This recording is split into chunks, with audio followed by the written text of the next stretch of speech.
ఈ రెండు మార్పు జరిగిపోతాయి. కానీ బయటకు కనపడేంత ఈజీగా భారతీయ జనతా పార్టీ నుంచి ఇప్పుడు ఒక ఎంపీ పోయి, ఇప్పుడు మీరు బీజేపీకి ఎంపీ ఇచ్చారు అనుకోండి, అది ఒక 7వ ఎంపీ అయిపోతుంది. అది ఎంత మళ్ళీ పైకి వెళ్ళి రావాలి ఆ చేంజెస్ జరగాలంటే. అంటే మీరు ఊరికే ఇక్కడ అనుకున్నంత ఈజీగా జస్ట్ ఇలా స్వాప్ అనేది జరగదండి.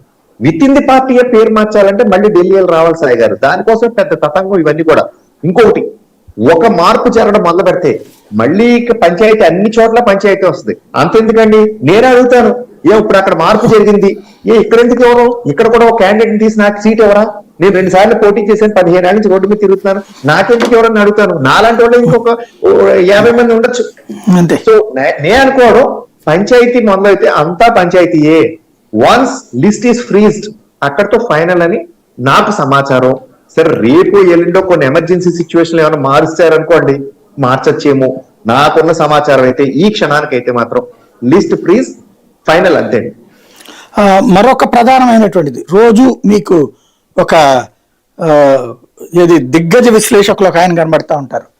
ఆయన ప్రత్యేకించి రోజు చెవిని ఇల్లు కట్టుకుని చెప్తున్నటువంటి పాయింట్, నరసాపురం సీట్ తీసేస్తున్నారు, నరసాపురం సీట్ నాదే, రాసి పెట్టుకోండి, చూసుకోండి అని చెప్తున్నారు. కాదండి, నరసాపురం మా పార్టీలో ఉన్న సీనియర్ లీడర్ ఒక ఆయన స్టేట్ సెక్రటరీగా ఉన్నారు. మీరు ఆ క్వశ్చన్స్ మీరు ఇప్పుడు రఘురామకృష్ణరాజు గారు చెప్తే మీరు ఆయన అడగాలి. నేను నా పార్టీలో ప్రాసెస్ చెప్తున్నాను, దీనికి భిన్నంగా ఏమైనా జరిగితే మీరు తప్పు చెప్తున్నారైతే నన్ను అడగండి. నేను అంటున్నది ఏంటంటే, రఘురామకృష్ణరాజు ఏమంటుంది, వరప్రసాద్ చివరి నిమిషంలో వస్తే కండవా వేసి ఇవ్వలేదా, కండవాళ్ళదే ఉంది, ఆటోమేటిక్ గా అయిపోద్ది, పైన నేను మాట్లాడుకున్నాను అయిపోతుంది అంటున్నారు.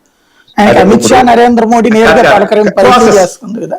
ఏమండి, మీరు ఏదైతే కానివ్వండి, ఇప్పుడు కలసం పెడతారండి, అది కృష్ణ యమునే గంగా ఆవాహ్యామి అంటారు చూడండి, అలాగా కలసాల్లో పూజ జరిగినట్టు ఎలాగుంటుందో మా దాంట్లో అక్కడికి వెళ్ళి కలవాలి. నేను చెప్తున్నాను కదండి, శివప్రసాద్ గారు ఎవరైతే ఉన్నారో, మీరు కావాలంటే తిరుపతిలో తెలుసు కదా, మీ డిబేట్ తిరుపతి వరప్రసాద్ గారు జిల్లా ప్రెసిడెంట్ కలిసాడా లేదా అడగండి. తిరుపతి పార్లమెంట్ అధ్యక్షుడు కలిసి నేను పోటీ చేయాలనుకుంటున్నానని అక్కడ చెప్పాడా లేదా, పార్టీ ఆఫీస్కి వచ్చి ఇక్కడ పెట్టారా లేదా అనేది నా పాయింట్. దానికి భిన్నంగా ఏమైనా జరిగితే మీరు నన్ను క్వశ్చన్ చేయొచ్చు. మంచి పాయింట్. ప్రాసెస్ తెలుసు కాబట్టి ఇది జరిగింది సాయి గారు, నేను ఫ్యాక్ట్ చెప్తున్నాను, ఇది జరిగింది. వరప్రసాద్ గారు ఇంకా నేను ఎగ్జాంపుల్ చెప్తాను. ఇక్కడ దానికి ఏం పెద్ద, ఇదంతా ఓపెనే. ఇప్పుడు ఎంపీ అనురాధ్ గారే అనుకుంటాడు, ఇక్కడ అమలాపురం ఎంపీ, వారి భర్త ఇక్కడ సీట్ ఎక్స్పెక్ట్ చేశారు అమలాపురం ఎంపీ.